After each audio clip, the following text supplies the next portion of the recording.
I'm joined by Teddy Covers. We're getting you ready, teeing you up for getting on the right side of some of these line moves, both sides and totals. Teddy, don't want to keep you waiting too long, man. Welcome on in. How you feeling, buddy? I'm doing all right this morning, man. It's a busy time of year. As soon as the NBA starts for me, all of a sudden it's like you move from one sport to the next to the next. That's the way it looks from now until the end of college football. So it's a busy time of year. And I had a crappy weekend in the NFL. I felt like I left a lot on the table and ended up on whatever. We'll talk about it as we go through this. But I won my big play yesterday, but I wasn't pleased overall with the results. So we'll see if we do better this week. It's a humbling business, my friends. It doesn't matter how good you are, how long you've been doing it. You're going to have weekends that are subpar. Unfortunately, I went 1-2 yesterday. This was one of those weekends for myself and my clients. All right, so not too bad, Teddy. But yeah, you're absolutely right. It is humbling. But hey, including myself, we're just talking with Dan, the producer. We learn a lot from you listening to this show. It's about the information, guys. So, yeah, we're going to get after it here. Actually, just hit the Monday Nighter quickly for the people watching live and on Monday here, Teddy. It's the New York Football Giants and the Pittsburgh Steelers. Steelers -6 Monday Night Football, 36 in the hook. Giants at Steelers from the Steel City. Anything quickly on this one? Yeah, and it is worth noting that even though I had a 1-2 NFL weekend, I'm still at 63% over the last 5 weeks. So it wasn't a good day, but it's been all right. And I expect it to continue to be all right. There's a good handful of teams I've got pretty good reads on right now in the National Football League. When it comes to Monday Night Football, somebody just took out all the 6.5s for the Steelers. There were 6.5s out there. Now we're looking at 6s. I don't think it goes any lower than 6. We haven't seen a whole lot of over money for this one. Total's been sitting 36.5, and it was as high as 38, 39 at some books at the open. I'm seeing 36.5 pretty well across the board right now. There is a 37 out there if you shop around and find it. But the bottom line, today, we've seen Wise Guy move on the G-Men plus 6.5, and we've seen under money pretty consistently in this one. I'm not anticipating anything very different between now and kickoff. All right, guys, getting the opening line report started here. Week number 9, Thursday, October 31st. A little Halloween special for you. We get Houston and the New York Jets. Jets -1 at most shops here, Teddy. 42 in the hook being the total. Texans at Jets Thursday night. Yeah, with all of these games, I give you 4 sets of point spreads. The first one, we call it the look-ahead line. That was a bettable line on this game from last week. I used the numbers from the Westgate Superbook. There are a handful of books that have them, but I use the Superbook because I've been using them for 27 years, and they're the big boys here in Vegas. So very comfortable using their numbers. I trust their numbers as being an accurate depiction of what the markets were expecting to see this number at this week. Then I'm also going to give you my powering number. My powering number is real simple. Team A, Team B, home field. I don't factor in situations with a pure powering number. I'm going to give you the opener from last night, and then I'll give you where the money has come and what the current line is for this one. So, look ahead line, Jets -2, total 42.5. My powering number, Texans -1.5. Markets open, pick them in 43 last night. And we're seeing, as you mentioned, mostly -1s out there for the Jets right now. We have seen under money as well. So a little bit of Jets money, a little bit of under money from the open. Now, you say, what the hell is the money coming in on the Jets for? And obviously the Jets the Jets were awful again yesterday. And the 5-game losing streak, yesterday's loss was the worst of the bunch. They weren't ready to play from the opening kick. They burned 3 timeouts in the first quarter because the play clock was about to expire. This is a team that 3 weeks ago, they had a chance to move into first place, and now they're tied with last place for the Patriots. And, it's just a nightmare in New York. And for all the Jets' issues, I'm pointing the finger at one guy. It was Greg Zuerlein again. Greg Zuerlein, the kicker, cost them the Broncos game. He cost them the Bills game, and he cost them this game yesterday. And he's still on the team. When you have a team struggling, when your kicker costs you 3 games, the problem. He missed an extra point. Then, because he missed extra point, the Jets went for the 2-point conversion because they burned timeouts. They didn't call a timeout there, had a delay of game penalty, and failed on the 2-point conversion from the 7. Then Zuerlein missed a 44-yard field goal. And then the Pats, because the Jets had missed that first extra point and the 2-point conversion, got a 2-point conversion of their own because they had to go for 2 there. So literally, Zuerlein is the difference between winning by 3 versus losing by 3. And they lost by 3. Yeah. So you read the quotes after the game, Jeff Ulbrich. It's a moment of darkness. Aaron Rodgers, I've been in the darkness. You got to go in there and make peace with it. Tyler Conklin, quote, 5 losses in a row is pretty damn dark. Shit, 1 or 2 losses in a row can get dark. This sucks. Short week for the Jets. I don't know that's a good thing. All that being said, there's a reason the Jets have taken money here. From a spot standpoint, this is not a great spot for Houston. They're coming off a very satisfying divisional win, came down to the wire against Indy. Now they have a 2-game lead on Indy plus the tiebreaker. They're sitting fat and happy in the AFC South. They're on a short week. And guess what? This receiving core is really banged up. Nico Collins is a hamstring injury. Steph Diggs hurt his knee yesterday. So their number 1 receiver here would be Tank Dell. That's not what I want. And, of course, they have issues on the offensive line as well. Stroud under a lot of pressure yesterday. So the markets don't like the spot for Houston. They don't like the injury report for Houston. And they don't like the matchup of Houston's offensive line against the Jets' in theory, strong defensive front 7. So that's why we're seeing Jets money here. Although anyone that's had money on the Jets in any of the last 5 weeks may not be likely to bet on them here. The wise guys have clearly said Jets are the play for this game. What a breakdown to start us off here Thursday night, Teddy. Great start, man. Moment of darkness. Like that little quote. We got New England and Tennessee, 10 a.m. Pacific, 1 o'clock Eastern, as we flip the script here towards Sunday in Week 9 NFL. -3, most shops with juice. That's the Titans as the favorite. Yes, you heard that right. The Titans as a favorite. 37.5, 38 being the total. Patriots at Titans from Nashville. Well, somebody's got to win this game, right? Or someone's got to be favored. We could see a tie. Wouldn't shock us. That being said, the look-ahead line here, Titans, 3.5, 38.5. My powering number was a straight 3. The markets opened 3 with a little bit of juice last night, and that's basically what I'm seeing today. 3 with a little bit of juice. There are books where you can get 3 minus 110 if you shop around. 38 sitting at the prevailing current total. Now, certainly there were some positive signs for the Patriots yesterday. The power rating doesn't change all that much from Jacoby Brissett to Drake May. May was knocked out of the game yesterday, and then Brissett took over and guided the Patriots to victory. I don't know yet who's going to play in this one. Of course, the Gerard Mayo called the Patriots soft, and they ended up coming back with their first win at home in more than a year. Jacoby Brissett, quote, "We got a challenge earlier this week," talking about Mayo's comments. The guys came out and responded well. We pushed it in at the end. They scored the win. I think that accomplished a lot of things throughout the season. Just hoping this is a snowball effect, the start of something special. That being said, New England does have the worst receiving core in the league. It's not close. They're not creating separation. We had drops from everybody. Bouette had drops. Thornton had a drop. Bourne had multiple drops. And New England off a win hasn't necessarily been bet on in any recent season. That being said, the Titans, I don't even know how to describe yesterday's game. Yes, they won the box score. 416 yards to 225, 23 first downs to 17, 5.9 yards per play to 48. They had nearly 300 yards of offense at halftime yesterday, and they were down by 3 touchdowns at the break. They allowed 4 different Lions drives to start from inside their own the Tennessee 25-yard line. They gave up a 72-yard kick return, and then a 90-yard punt return, and a 64-yard punt return as well. Detroit had more than 300 return yards in the game, counting kicks, punts, interceptions. They were gashed by Jahmyr Gibbs. First drive of the game, they just hand off to Gibbs, and Gibbs just goes around the side, and boom, 70-yard touchdown. Simple handoff, and it got worse. Calvin Ridley had a huge game for Tennessee. Tony Pollard had a huge game. That's the best I've seen Mason Rudolph play at quarterback since he was a freshman and led Oklahoma State the outright upset at Oklahoma. I remember that game, and Mason was great in that game, and he was great yesterday.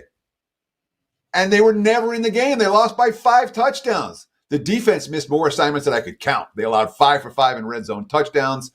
Yeah. And then, of course, the first and goal from the 1 before halftime. They had 1 timeout left, 4 incomplete passes, 0 points, game over. Brian Callahan after the game, quote, "You're going to get blown out by every team in the league turning the ball over 4 times. We just don't complement each other at all. Right now, our special teams gives up yards. Our defense isn't going to stop. We don't do anything on offense, and we turn it over. everything needs to be better. This is not a confident team and not a team that's complimenting themselves. That's why the 3.5 didn't hold for Tennessee against New England.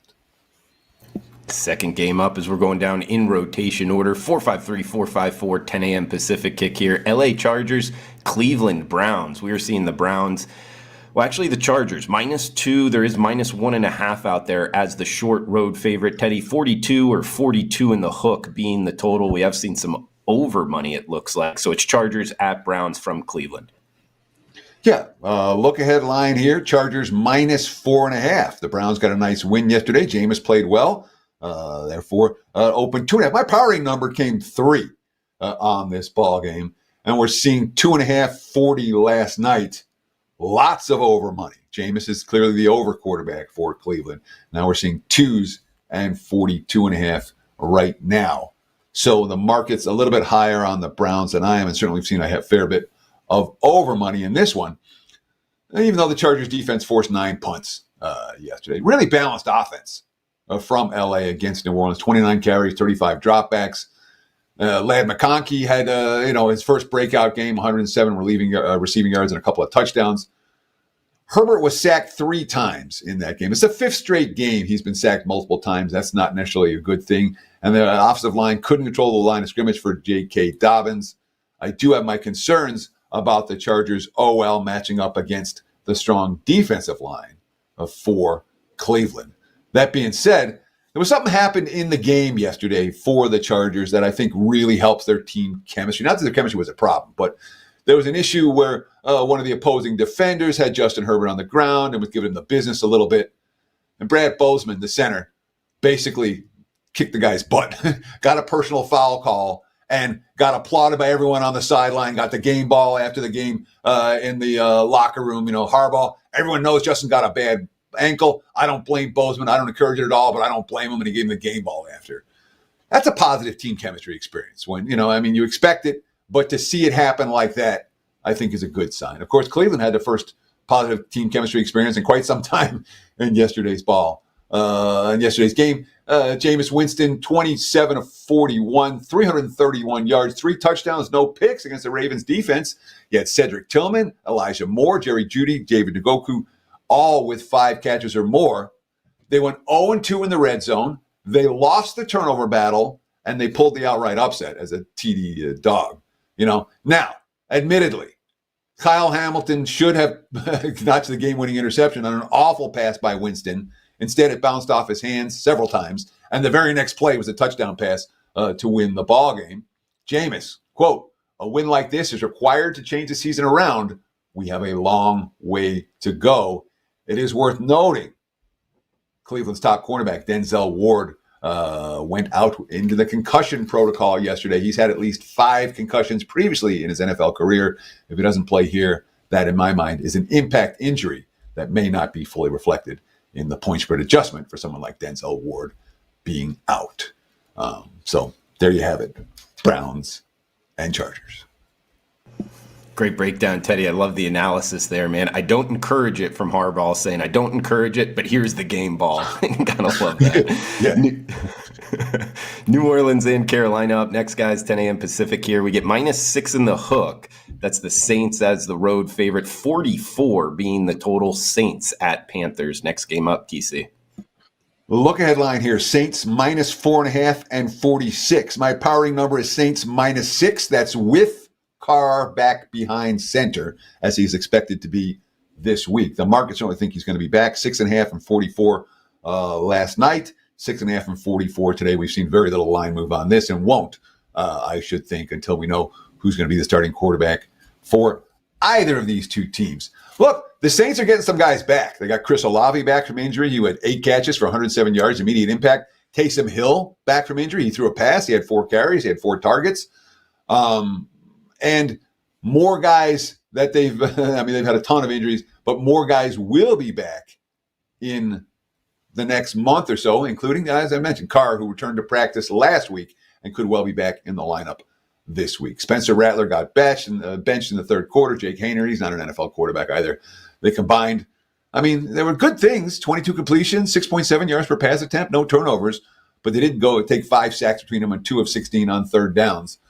My powering number for the Saints changes, obviously, when you're looking at Carr versus a Rattler, but it's not a situation like we've seen in some of these spots, like Miami, where you better, change your power rating more than a touchdown when the starting QB's out. This one, Carr's worth a couple of points, maybe it's worth a field goal. Of course, the Saints now are 2-6. They've lost 6 straight for the first time since 2005. Dennis Allen is on the hot seat pretty significantly. Quote, I think we all understand it's a results-oriented business, and we need to play better football. Good luck with that. My Saints under 7.5 wins for the season. A big ticket report from back over the summer. Didn't look good after 2 games. Looks a little bit better now. Of course, if you don't want the Saints, you got to take the Panthers in this game. Both their touchdowns yesterday came off lost fumbles against Denver. And look, I've seen a couple times where the Panthers come out, they open the game, they forced a fumble, they march down the field in the end zone. You're like, oh, this is different from Carolina. It's not all that different from the Falcons game a couple of weeks ago. They're good the first drive, then they lost 38-20. Both touchdowns came off fumbles by Denver. They stopped the run. I'll give them credit there. No carries longer than 10 yards, 3.2 yards per play allowed. But here's what Sean Payton said about Carolina after the game. Quote, it's not a good offense we played. It's just the truth. We're going to see a lot better teams. Dave Canales trying to give the team some kind of spark. Quote, I'm proud of the guys for the way we finished the fight. We continue to play hard all the way throughout. Canales not ready to name his starting quarterback. We don't know if it's going to be Andy Dalton or Bryce Young. Young was no better yesterday. He's 2-17 in his career right now as a starting NFL quarterback. And, of course, Carolina also without both starting wide receivers, Deontay Johnson and Adam Thielen. They lost to the Saints 47-10 on opening day. They get revenge here? Not with my money. Teddy, you teased the Miami Dolphins and Tua. Their next game up here is the Dolphins head up to New York to face the Buffalo Bills. We are seeing Bills -6. There is a 6 and a hook out there in the global market. 49 being the total. Dolphins at Bills AFC East matchup here with the changes with the Miami Dolphins offense, TC. Look ahead line, Bills -5.5, 48. My powering number, Bills -6.5. Markets opened 6 and 48 last night, and we're seeing 6 and 48.5 last night, and now we're seeing mix of 6 and 6.5, probably more 6.5s than 6s, and total up to 49, 49.5. There isn't even a 50 out there, so we're seeing a little bit of Buffalo money and a little bit of over money for this one. And look, there were some really good things for the Dolphins yesterday. Season high 27 points, season high 337 yards. They only punted twice. They had 150 rushing yards. Tua didn't miss a beat while he was out. They're up 2 scores in the fourth quarter. They're supposed to win that game. And they didn't. There was a bad snap over Tua's head in the third quarter. There was obviously some defensive issues at the end of the ballgame. The quotes after the game were positive. Mike McDonald, I think the biggest thing he knew was his teammates were going to give him a chance to get a pretty clean game. He had a good amount of clean pockets. When he didn't, he was decisive, and he kept himself out of harm's way. Tyreek Hill, he came back, got the offense going. That was a beautiful thing to see. We scored some points today, so that was a positive. That being said, Miami found a way to lose the game. They've been doing that all year, with the exception of the Patriots game. They haven't won a whole lot of the tight ones. And defensively, this is a team that continues to struggle. So I talked about the Saints and their season win bet. I'm going to tell you what I'm going to lose. I'm going to lose the Buffalo Bills under. Flat out. That's, there's a miracle if Josh Allen gets hurt or something happens, but every worry I had about the Bills before the season, it was wrong. Josh Allen's been great. James Cook, 111 yards on the ground yesterday. Again, receiving core is just fine. The defense is just fine. Seattle has 17 carries for 32 yards in that game. They're buyers at the deadline. They're going for it this year. Amari Cooper only had 2 targets and 1 catch for 3 yards. But when you have Amari Cooper on the field along with Keon Coleman and Shakir, lo and behold, Coleman and Shakir both had huge games. Defensive line with a goal line stand after an interception. They won the yardage battle by more than 200. They won a game comfortably where they had 13 penalties. There's a lot to like about the Buffalo Bills right now. Miami, they still have some issues. Teddy, moving down the list here, we're going to the ATL, 1 o'clock Eastern, Dallas Cowboys, Atlanta Falcons. We are seeing the Dirty Birds, -2.5 at home. Some shops having some juice on that 2.5. 52 being the total. Cowboys at Falcons from Mercedes-Benz. Yeah, look ahead line was Atlanta -2.5, 48.5. My powering number was Atlanta -2.5. Opened last night, Atlanta -2.5 and 48. And we're seeing today, Atlanta -2.5 and 52. A big move to the over on this one. Again, look ahead was sitting at 48.5, and last night we were seeing 48s. That's what the markets had before Dallas played on Sunday night against the 49ers, a game that did fly over the total. Look, Dak had 2 more picks yesterday. That's his 3rd straight game with multiple interceptions. The first time that's happened to a Cowboy quarterback since 1992. He was sacked twice. The running game, just 19 carries for 56 yards, 2.9 yards per carry. They allowed 223 yards on the ground and 10 yards per pass attempt. Yards per play, Dallas, 4.9. San Francisco, 7.3. -2 turnovers. Defense didn't force any. They made things interesting in the fourth quarter, but again, they're down 27-10 at the time. They had 3 penalties on kickoffs. The special teams isn't there. They're now 2.5 games behind the Commanders, 2 games behind the Eagles in the NFC East. And look what they got to play. Dallas, they're up against it. Atlanta, Philly, Houston, Washington, combined 22-9, their next 4 opponents. Now, they're hoping to have Micah Parsons back, Brandon Cooks back, Marshawn Nealon back, DeMarcus Lawrence back, all within the next few weeks. Don't know if any of those guys are going to be ready to go this week. 2 of their 3 wins, it's a 3-win team, came against the Browns and the Giants. So it's not like Dallas has done a whole lot against quality foes this season. Dak Prescott, quote, "We know what it takes in this league. You get hot, you get rolling, that's all you're looking to do. That's my point, that this is frustrating, but nobody is giving up. Nobody is shook, as you can say, from where we're at. We just got to focus up, get ready to go on the road, get another good team coming up, and do whatever we can to make sure we come out with a victory." So, in my mind, that's a positive quote. Atlanta, another win against Tampa yesterday. He's got 8 touchdowns and 1 interceptions in 2 games against the Bucs. In the other 6 games, Kirk Cousins has 6 touchdowns and 6 interceptions. So he's owned Tampa and been not quite so good against everyone else. And yesterday, they're supposed to win. They're 6.6 yards per play. They're +3 in turnovers. And now they're 4-0 in division. Read these quotes. This tells you why I'm not laying with Atlanta this week. Quote, Kyle Pitts: "This is the first time since I've been here with us having a division lead this late in the season. So it's pretty cool just for us to be a new team with a new vision." Jesse Bates, the safety: "There's a little more urgency this week with it being a divisional opponent. And they were coming off a loss. The mindset was to come in here and take it from them. I thought we did that as a team. Now 4-0 in division. You worry if Atlanta plays Dallas and Dallas comes in with maximum intensity, if the Falcons will be able to match that."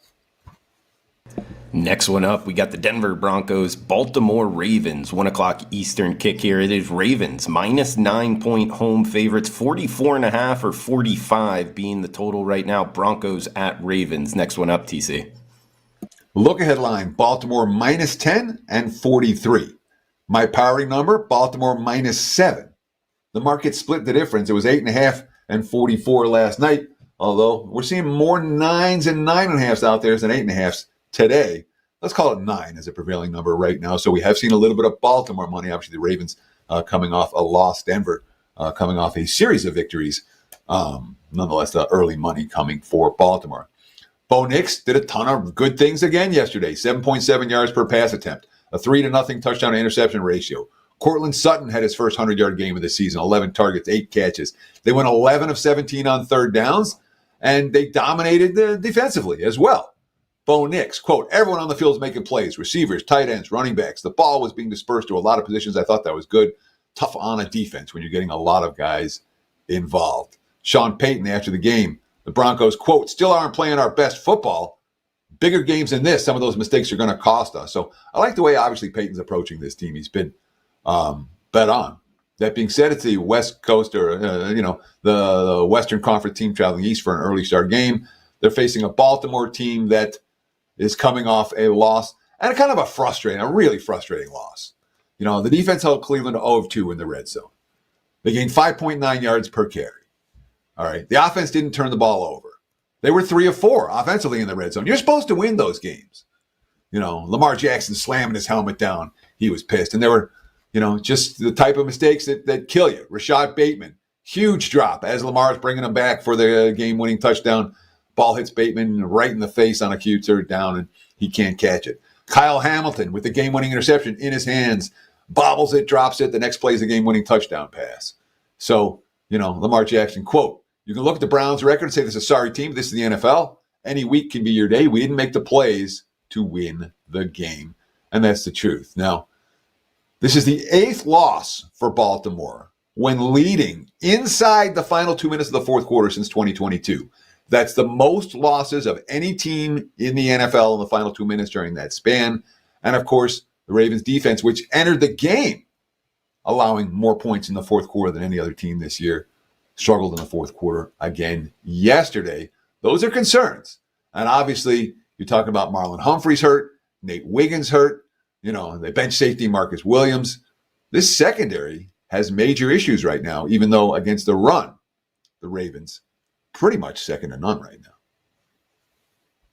Interesting handicap. Like the analysis there, Teddy. We'll see if Bo Nix and company can kind of take advantage of the fourth quarter struggles there with the Ravens. Guys, we got next one up, 1 o'clock Eastern kick. Las Vegas Raiders, Cincinnati Bengals. We're seeing Bengals -7 in the hook pretty much across the board here. 45 being the total. Raiders at Bengals from the Queen City, TC. Look ahead line here with Cincy -9.5 and 45. My party number is Cincy 6, but I've been off market on Cincinnati, and I'll continue to be off market on Cincinnati because it's making me money. The only thing I did right yesterday was betting Philly against the Bengals, and while it was a sweat early, it was easy late. This Cincy team, again, the market's at 7.5, I am at 6, and that's not because I have the Raiders as a good team. That's because the markets have Cincy higher than I do, and I just don't. I'm not enamored with this Bengals team. Now, there were lots of good things yesterday from the Raiders. Minshew was as good as I've seen him in the NFL. 24 of 30, 209. Again, he's not taking downfield shots. He did take 5 sacks, but 2 touchdowns, no picks. He made his backers money with that backdoor touchdown scoring drive just before the 2-minute warning, although he may have cost them money with the fumble that he suffered later in the ballgame. But, Vegas was gone from 2-2 to 2-6. That being said, it's the first time they scored 20 points since September, so I guess that's a positive sign. The Raiders offense, 21 carries, 33 yards long of 7, only 4.1 yards per play on offense. Defense LKC to 4.9. That's good. That being said, defense, only 4 takeaways all year. And, of course, after the only takeaway in the game against Kansas City yesterday, they got it at the Chiefs' 3-yard line, 4 shots at the end zone, and they got stuffed. They ended up losing 5 yards on that drive. Antonio Pierce, quote, "We're trying to establish some physicality with our guys up front. Right there at the 3-yard line, you got to pound it in, turnover, sudden change, should be able to punch that ball in." Yeah, but they didn't. Of course, they did win outright at Baltimore in their only previous early start East Coast game. But then again, that was thievery in that game against the Ravens. They did trail by double digits in the fourth quarter. That was a game that Baltimore found a way to lose as much as Vegas found a way to win. Teddy, next game up, I believe we got flexed out here to the Sunday Nighter. 465, 466, Indianapolis Colts, Minnesota Vikings. We're seeing Vikings mostly -6. There is 5 and a hook out there. 45.5 being the total.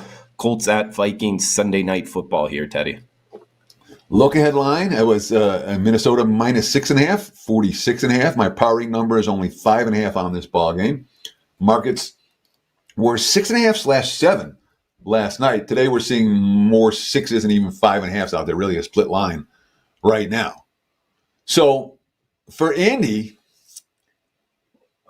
there are a lot of headlines from this game. Anthony Richardson, 10 of 32 passing, sacked 5 times, hurried 8 more. The offensive line didn't hold up. That being said, Anthony Richardson did average 17.5 yards per completion. How about this little stat for you, Drew? I wrote this one down just for you, my friend. This century, the most yards per pass attempt for any quarterback is Donovan McNabb. He did it one season in Philadelphia at 11.4 yards per pass attempt. This century, any full-time starting QB, I forget if it's 300 or more attempts or 500 or more attempts in a season, whatever it is. Tim Tebow has the lowest completion percentage, 46%. Those are the leaders in the 21st century. In theory, Anthony Richardson could be both. because he ain't completing passes, and when he completes them, he's firing away downfield. And of course, he took a ton of heat. Oh, I had to sit a play after 3 straight scrambles, and Flacco handed off. Richardson came back in, and there's controversy off of that. I'm not buying it. If you watch the 3 plays before Anthony Richardson came off, yeah, he has a right to be gassed. That being said, if you're going to hand the ball off anyway, it's not a good look for a team that, a 500 level team. The Colts now 2-0 ATS against Texans, 0-2 straight up. Another close game. 8 games this year for Indy. All 8 have been decided, not even by a touchdown or less, by 6 points or less. You can catch 6 here with the Colts in this ball game when they're playing one tight game after the next. Shane Steichen, we just got to keep working through it. This ain't about one guy. It's about the team. It's always about the team. Obviously talking about Anthony Richardson and his struggles. For Minnesota, we have some concerns. They're going to have a little extra time. They played on Thursday night, and that's usually a positive thing when you're coming off back-to-back losses. Brian Flores' defense now allowed back-to-back 30-point games. They allowed 3 of 3 red zone touchdowns to the LA Rams. Only 3 pressures on 34 Stafford dropbacks. Where's the pass rush? They had a 25% plus pressure rate in every previous game. Justin Jefferson, 8 catches, 115 yards. The rest of the team, just 10 catches for 125 yards. The weapons weren't there other than Jefferson. And this is an impact injury that is not likely to be properly reflected in the betting marketplace. The Vikings left tackle, Sam Darnold's protector, Christian Darrisaw, out for the year after the Thursday night affair. That, in my mind, an impact injury in the markets. You know what it is, offensive line injuries. When you get 8 of them, maybe you get a half-point adjustment. The markets don't tend to adjust for these injuries nearly enough. So, in my mind, that is a meaningful injury for Minnesota with a QB in Sam Darnold, who we kind of trust, but do we really trust him yet? I don't. Yeah, great point there, TC. And I love the stat, man. Going back a century, bringing up Tim Tebow, Donovan McNabb, great stuff. I mean, Anthony Richardson, all gas, no brakes. We kind of talked about it on last week's show as well. We get Washington and the New York Giants up next. We get NFC East rivalry game, -3 and a hook. -3 is available, 43 being the total. It's Washington at the New York Giants, TC. Look ahead line was Washington -3, total of 44. My powering number is Washington -4 in this ballgame heading into Monday Night Football. The markets opened 3.5 and 43.5 last night, and we're seeing, still 3.5. There are 3s. It's kind of a split line right now. The 3.5s. There's juice to the plus 3.5 side, and of course, we'll see how the markets react to the Giants tonight. Even if they win the game outright against Pittsburgh, I don't think it's less than 3. I don't. The Commanders are a hot team. They went 0-3 in the red zone yesterday, just like their first meeting against the Giants, where they won with 7 field goals and no touchdowns, 21-18 final in that ball game. And of course, Washington with the thrilling Hail Mary win yesterday. You read the quotes after the game, Jaden Daniels. But with my thoughts, buy some times and don't throw the ball out of bounds. Smart. They only had 19 seconds left. There was a kickoff return to the 24-yard line, and the defense the Bears played allowed them to pick up a whole bunch of yards to get in position for that. But these are the quotes after the offensive lineman Sam Cosmi. It was like a movie. There was like a movie. Front row seats to something amazing. That was just crazy. This will always stick in my head forever. What a moment. In general, with less mature teams like Washington, you worry a lot about a win like that and their ability to come back down to earth and focus on this next opponent. That is certainly a concern here for me. Even against a divisional foe, I worry about Washington being able to bring their A game. We'll move ahead here to the afternoon kicks up next. 1:05 p.m. Pacific, 4:05 Eastern, 469, 470 as we're going down in rotation order using the Wager Talk Live odds screen. We get Chicago and Arizona next up, Teddy. Pick'em or -1. That is the Cardinals as the, pick'em or home favorite. 44.5 being the total. Bears at Cardinals from the desert. Look ahead line, Chicago -1.5. 47. My powering number, Chicago -1. The markets open, basically split between Arizona -1 and Pick'em last night. Total 44.5. And that's kind of what we're seeing today. There are some 44s out there for the total. You can find a pick 'em with the Cardinals. You can find a +1 for the Bears. Both widely available right now. And we thought Chicago might have some issues coming out of the bye after winning their first 3-game winning streak in years and being pretty fat and happy and getting a week off. And they were. They played awfully yesterday. 5.1 yards per play to 6.7. It was bad before the Hail Mary. Caleb Williams probably had his worst game, 10 of 24 for 131, but even that's misleading.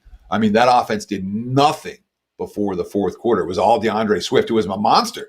They had 196 rushing yards in that ballgame, but Caleb Williams had a rough time of it. Now, they also suffered multiple offensive line injuries. They lost left tackle Braxton Jones in the first half of the knee injury, and a pair of guards, Tevin Jenkins and Bill Murray, both were knocked out of that game in the fourth quarter. So check that injury report. Might have a really banged up Bears OL. And obviously you have the Hail Mary issue for Chicago, where in theory, the guy that's supposed to be one-on-one with the guy who caught the touchdown pass, Tyreek Stevenson, was instead trash talking to the fans when the play started, never got in the right position, and allowed the chaos of that last play. And of course, Stevenson was forced to apologize to everyone in the world on social media after the game. To Chicago and my teammates, my apologies for lack of awareness and focus. The game ain't over till zeros hit the clock. Can't take anything for granted. Notes taken. Improvement will happen. Matt Eberflus. It comes down to that play, and we practiced that play 100 times since we've been here. I'll have to look at what the execution was. But we have a body on a body, boxing guys out like basketball at the very end. I've got to look at it, detail it, and make sure we're better next time. When you lose a game like that, it's a tough one to swallow. Definitely a concern here when you're talking about the focus for a Bears team that they're coming off a loss, but that was a pretty intense game yesterday. I wonder how they'll bounce back. That being said, Arizona, Kyler Murray, that's his best game of the year yesterday. He was great. More than 300 passing yards, 2 touchdowns, no picks. Trey McBride, Marvin Harrison Jr., both at 100-plus receiving yards. 2 fourth-quarter scoring drives. They won consecutive games for the first time since October 2021. They cover this point spread. They got to win 3 in a row for the first time since October 21. Murray, after the game, we look for these positive chemistry quotes. Quote, "I like us. I want the ball in our hands. I want the ball in my hands. I want the ball in our hands. With the guys we have offensively, as long as we stay on schedule and execute, I think we can be one of the best offenses in the league." Hung 28 in Miami yesterday, and might be facing a Bears team that Chicago is one of those teams that's in potential to lose the same game twice if they come out to Arizona without the appropriate focus. That being said, the Cardinals' home field has been hit or miss. I'll leave it at that. Like it, Teddy. Guys, we get a couple more afternoon kicks. We get the Monday Nighter coming your way as well. Let us know in the comments below. Any questions, fire away. Where you agree, where you disagree, where you're watching from. All is welcome. Bunch of comments on last week's video and a couple questions I think we'll have time to get to at the end of the show. Also, remember, check out Teddy Covers, myself, Drew Martin, WagerTalk.com, all the Wager Talk handicappers. Most action-packed month. For under $8 per day, you get every play from every sport, NFL, college football. We got the World Series going on. We got college basketball tipping off soon, NBA rocking. Teddy, number one, if not near the top in his NBA as well. He obviously knows his NFL, so go check that out, guys. 30-day all access for under $8 a day. Probably your best bet if you're looking to jump on premium picks. We got next game up, Teddy. LA Rams, Seattle Seahawks, pick 'em, or actually both teams laying 1 in this one. 48.5 being the total, depending where you're shopping here. Rams -1, Seahawks -1, or pick 'em, Rams at Seahawks. Next game up. And there's one other promo I want to talk about, because this is I always encourage people, if you're going to get on board with a pass, not with a play. And right now, you can get every play every day for the end of the season. NFL or college football season passes. Take $50 off. Promo code FBALL50 at checkout. Again, $50 off any full season pass, NFL or college. And there's no nonsense with these. You buy the pass, you get every play every day for the rest of the year. You get all the 5%, you get all the postseason. There's no BS. Promo code FBALL50 if you want to get on board. Take $50 off that long-term package. Now we're talking about what the Rams and the Seahawks. Look at the wager. My power look at line here. This is an interesting one. Look at line here. Seattle -3, 48.5. My powering number, LA -1. The markets opened Seattle -1/1.5, 48.5 last night. And we have seen some Rams money pick them. The prevailing number right now, I would say there are some ones out there. And the Rams have a little bit extra time. They played on Thursday night. They're coming off, obviously, a quality win against a quality team with Puka Nacua and Cooper Kupp both back in the lineup. They combined 12 catches, 157 yards and a touchdown. Stafford threw 4 TDs. Kyron Williams had room to run. They went 3 for 3 in the red zone. Sean McVay. I believe in this group. I saw resolve. I didn't see a flinch. We've done a good job of getting ourselves back to where we wanted to be. They can go to 500 with a victory here and put themselves back in position to make a second half run like they've done several times in recent years. Matthew Stafford talked about the return of Nacua and Kupp. They brought a ton of energy to our team and a ton of confidence. It's not just only the offense. I know the defense feels it too when those guys are out there making plays. That is a bet-on quote. That being said, their pass defense still ranked number 30 in DVOA. Some concerns for LA against the pass. But, I mean, Geno yesterday for Seattle, the first game all year, we didn't throw a touchdown pass. They were outgained by more than 200 yards. They didn't have DK Metcalf and then proceeded to convert exactly once on third down. 11 penalties, 2 turnovers, 1 of 3 in the red zone. Stuffed at the goal line when the game was still in doubt. Head coach Mike McDonald. That's a result of a good football team that outplayed us in 3 phases. And then it gets out of hand when you're doing the things we did today. The long and short of it is we got outplayed, we got outcoached, and we've got to make it right. That being said, they're 1-4 their last 5 games. The only win coming in a notable flat spot for Atlanta.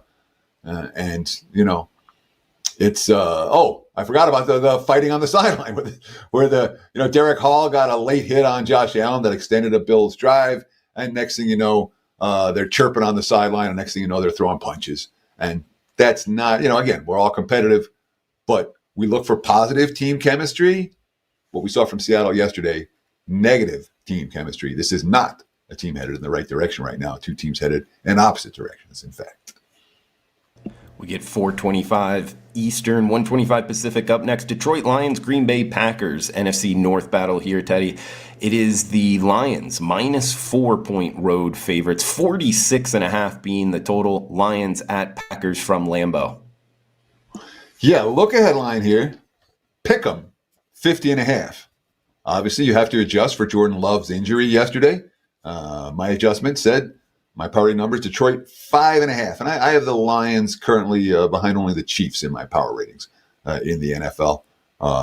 Second best team in the league. Markets opened 4 and 48.5 last night. And we've seen lots of under money down to 46.5 today. And look, that was a truly brutal spot for Detroit yesterday. And it didn't matter. The coach, Campbell, had them ready, hungry. They were running trick plays. They had more than 300 return yards, counting kicks, punts, and interceptions, which, and they had 5 fumbles in the game. The Lions recovered 4 of the 5. They went 5 of 5 in the red zone, even without Jameson Williams in the lineup. And again, Williams will not be in the lineup again this week, 2-game suspension. Dan Campbell, quote, "We didn't miss a beat." Now, they lost the box score by margin. They got outgained by almost 200 yards. Only 4.8 yards per play to 5.9 for Tennessee. They are out first down. Those are completely irrelevant. In a game like this, take the box score numbers and throw them out. They had more points than passing yards in the third quarter, 42 points, 28 passing yards. So, Detroit right now, that's a hot team. I stepped in front of them yesterday in what I thought was a bad spot.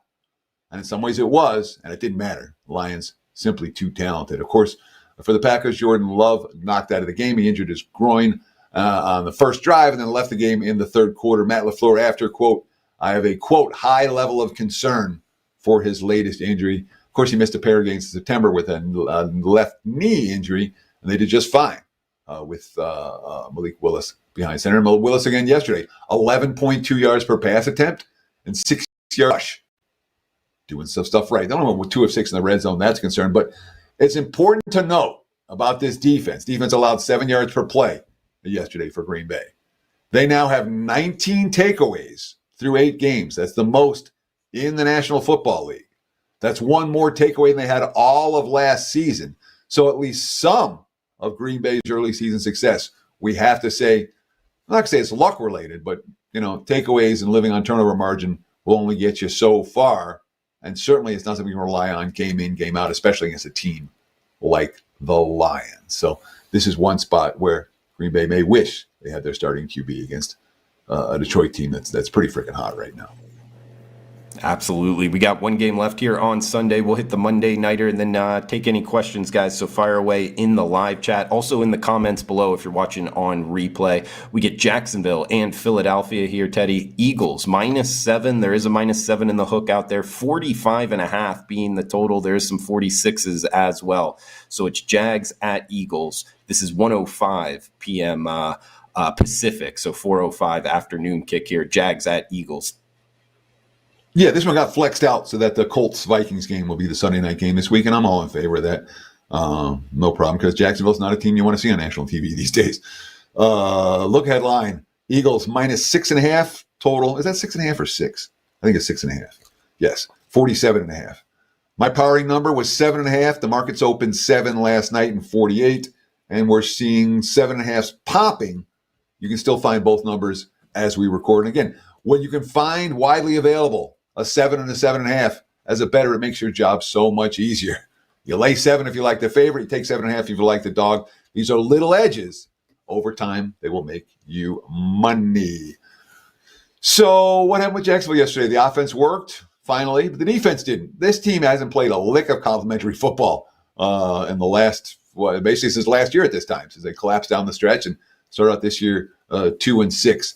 They had 7.0 yards per play. That's great. 3.3, 3 touchdowns and 3 red zone tries, but only 1 of 9 on third downs. And they can't stop the run now. Josh Jacobs, 127 yards on the ground against them, 170 total. Trevor Lawrence rallied the Jags back from a 10-point deficit in the fourth quarter. Hit Evan Engram for the game-tying touchdown. But why do they have to rally back? Because Lawrence fumbled at the 5-yard line. He threw a pick, and they kept multiple Packers on the drives alive with penalties. Trevor Lawrence after the game, we've got to play cleaner. Worth noting, And this team did rally. They started 2-6 in 2022 and then made the playoffs. They rallied. But you look at the next 4 weeks, they got Philly, Minnesota, Detroit, Houston. There'll be dogs in all those games. We've got a head coach and Doug Peterson on the hot seat very much right now. The GM, Trent Baalke, he's in the hot seat too. The owner said he wants to make the playoffs this year.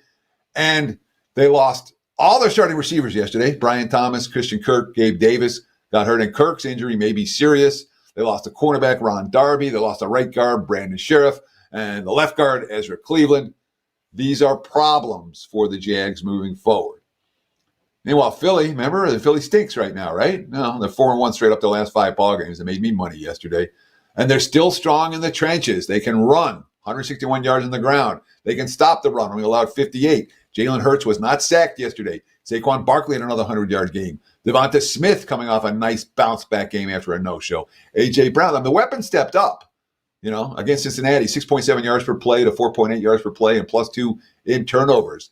Devonta Smith, positive quote. All the negativity in Philly, quote, we're executing a high level right now. Guys are at the right spot at the right time. Jalen Hurts, I think today was a great team win. Great showing as a team. When you play like that on defense, you're able to stop an offense capable of playing at a high level. With the star players they have on that team, that's a great job. Vic Fangio's D played really, really well in that game against Cincy. And, we'll see if Trevor Lawrence has more success against them than Joe Burrow did. But right now, Philly, they're deserving of some betting market respect. And clearly, the line moving to 7.5, they're getting some. He's Teddy Covers on Twitter at Teddy_Covers. You can follow me at Drew Martin Bets. NFL opening line report each and every Monday, 10 a.m. Pacific time, right here on the Wager Talk YouTube channel. We got the Monday nighter, November 4th, Tampa Bay and Kansas City, 5:15 Pacific kick. We are seeing the Chiefs -9, Teddy. -8.5 is out there. 44.5 being the total. Bucks at Chiefs from Arrowhead. Look at line, KC -10, total 45.5. My powering number, KC -9.5. The market's opened 8.5/9 last night, 44.5. And we're seeing, I'd say more 9s than 8.5s, but it's still a split line right now as we speak. And I don't know that this is going to move. Tampa's got issues right now. Obviously, we have no Mike Evans and no Chris Godwin. Baker looked fine yesterday. 9 receivers caught a pass. They went 3 for 3 in the red zone, but they did have turnovers, 3 of them, and the defense didn't force any. Godwin's out for the season. Evans is going to be sidelined at least 3 games. I mean, we saw, Otten and Jalen McMillan and Trey Palmer and Rashad White, Bucky Irving all making catches yesterday. Now, they hurt themselves with a failed fake punt. The pass defense is struggling mightily. But Baker Mayfield isn't a quarterback that I'm in a rush to give more than one score to. And, I mean, for Kansas City, look, DeAndre Hopkins, 3 targets, 2 catches, 29 yards. But again, when the one guy comes that attracts some attention, the other guys get the benefit. Travis Kelce had a big day. Xavier Worthy had a big day. They finished 12 of 16 on third downs. Lots of dink and dunk, but Patrick Mahomes is great at that. Andy Reid, by the way, talking about Hopkins. Quote, he wanted to be in there, which is a positive thing. He'll get more chances the next game if you're prop betting something worth noting for that. And, of course, the Chiefs defense, they allowed 33 yards on the ground, along with 7 on the 21 carries for Las Vegas. Defensive end George Karlaftis. Quote, for us, being able to stop the run is the primary goal every single week. We make them one-dimensional. That's where we want to be. Against Tampa, Tampa's not a heavy running team to begin with, so I don't know that that's necessarily a strength. And it's worth noting KC's only turnover. It came on a sequence where they had 3 straight penalties, 1 on special teams, then 2 holds, and Mahomes was forced to throw from his own 2-yard line.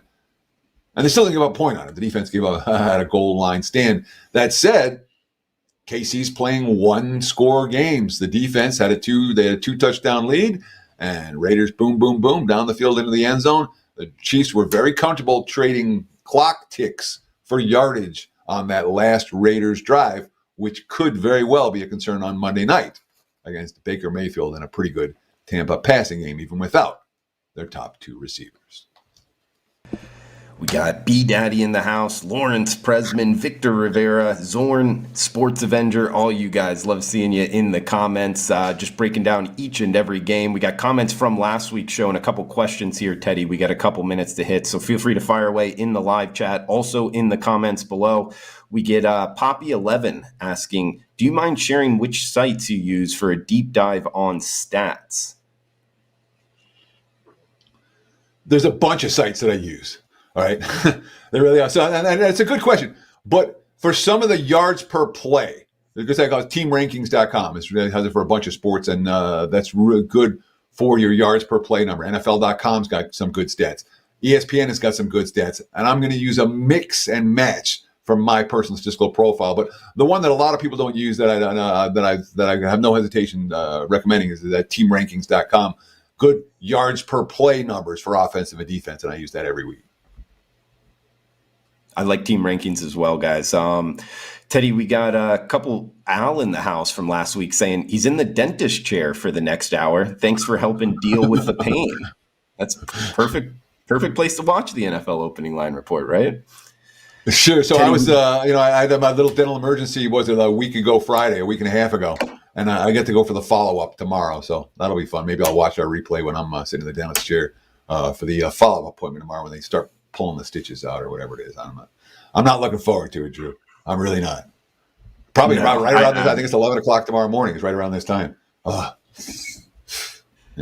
Teddy, one I've been holding on to, this is a question that I have for you. You mentioned New England there in the quarterback, Drake May, possibly playing. And also, it's the top 2 games on Sunday. Cleveland, the Browns with Jameis Winston. Something that I've noticed from doing the show with you is, yes, the side market will be in tune to it, but I still think there's value on this totals move with quarterbacks like Jameis Winston. I was talking about it with Dan right before we went on. Like, he is such a great over quarterback because his weakness is throwing the ball to the other team, and interceptions aren't necessarily bad for overs. You think there's something to that value in the totals market, depending on which quarterback plays more so than the sides market? Absolutely, there's value. I mean, you nailed it. For New England, we've talked about Jacoby Brissett as check down Charlie. All right, he's not going to make mistakes. He's not going to throw a whole lot of interceptions. He's going to be real comfortable taking what the defense is giving. And New England, with Jacoby Brissett, when they move the football, they tend to be long, slow, methodical drives. You put May in the game, and May's going to take downfield shots, and May's going to turn the ball over. So from a total standpoint, it's completely different. Cleveland's in a similar boat right now. I love Jameis quoting Eminem yesterday. Take your shot. Quote and lose yourself. You only get one shot, and let's take advantage. Jameis is going. There's a reason that Winston, in situations where he thought he was going to get a chance, didn't win starting jobs. He won the starting job in New England and New Orleans. He didn't win the starting job here. And then when and there was another situation where I thought, maybe he'll be able to compete. And he's always been the guy sitting on the bench, not the guy putting in that they put in the lineup. And that's because, in large part, he's got a real quirky personality. He's a fun kid. Everyone likes him. But he, in terms of ball security, he's going to take shots and he's going to throw picks. And that's an over quarterback. And that ball security is very much an issue for Winston throughout the course of his career. Now he's getting another shot. And the ball security was I guess, fine yesterday. But it's definitely, when we're considering these totals, it's definitely something worth noting that one quarterback can play a much more conservative style and another one much more aggressive. And the team's personality can change very dramatically between one QB and the next. Teddy, one for you. Would Tua be worth the most to the point spread out of any other player in the NFL? I'm not saying he's the best player in the NFL, but when he's in compared to if like another quarterback was out, do you think any other player in the NFL is worth more than Tua to the point spread? So it's enough. So the issue is not Tua. The issue is who Miami has behind Tua, which is half the equation, right? Yeah, that's it's more than half the equation. It's the drop off. It's not necessarily who the QB is. It's the drop off between the starter and the next guy. And Miami has shown us this season two things. One is the offense is non-functional when Tua is not behind center, regardless of who they've had behind. They've had to tie multiple guys, and it's been. The offense just has been flat out awful. It doesn't work. They don't have a QB that can chuck it downfield. The other thing that we've seen from Miami, very clearly, at least in my mind, is that defense. When Tua's not out there, they can give a crap. They're like, yeah, whatever. I've seen more quit in that defense, more struggles from that defense. The whole team energized, just like we talk about that Matthew Stafford quote, where Stafford even the defense got up because we got these guys back. That's real. If the defense knows our offense stinks, we have to get, we give up a touchdown, we're screwed and the game's over. When they give up that touchdown and the offense is coming back, you see a lot of let going of the rope. And I saw that a lot from Miami when Tua wasn't there. So the whole chemistry of the team changed without the starting QB. And obviously for me, that's going to factor into what you're going to say was worth the most. But it's not that Tua's the best. It's that Miami spent no money on their backup quarterback position, and it showed. And because of that, the rest of the team, when Tua's not there, the efforts weren't what we like to see. Well said, Teddy. Guys, check out the Premium Picks, wagertalk.com. Get a package. We got the most action-packed month, under $8 a day. Teddy covers, Drew Martin, all the Wager Talk handicappers on that. You get every sport, every play. That's one way to go at it. Teddy, I'll throw it over to you. Anything else before we shut this down? Yeah, I want to give out that promo code one more time for the rest of the season. For NFL or college football season pass, FBall50. Take $50 off in a season. And again, it's if you want to get on board, get a package. Again, this wasn't my best weekend in the NFL, to put it mildly. That being said, we're still at 63% over the last 5 weeks, and I expect to make money in November and December and January in this league. So if you want, get on board. Thank you so much for watching, guys. Again, we appreciate the likes, we appreciate the follows, and we appreciate the comments very, very much. Both Drew and I make sure that we get into the comment section at least a couple of times throughout the course of the week, and I try to reply to every single one of you guys. So thank you. And good luck. Yeah, I'll be in there as well, guys. In the comments below, let us know you're watching. Any questions, fire away. We'll hit them on next week's show. For Teddy Covers, I'm Drew Martin. That does it for Week 9 NFL Opening Line Report. We'll be back next Monday. Come back and join us. Week 10 NFL OLR. Teddy Covers, Drew Martin checking out. Cash those tickets, guys. Thanks for tuning in.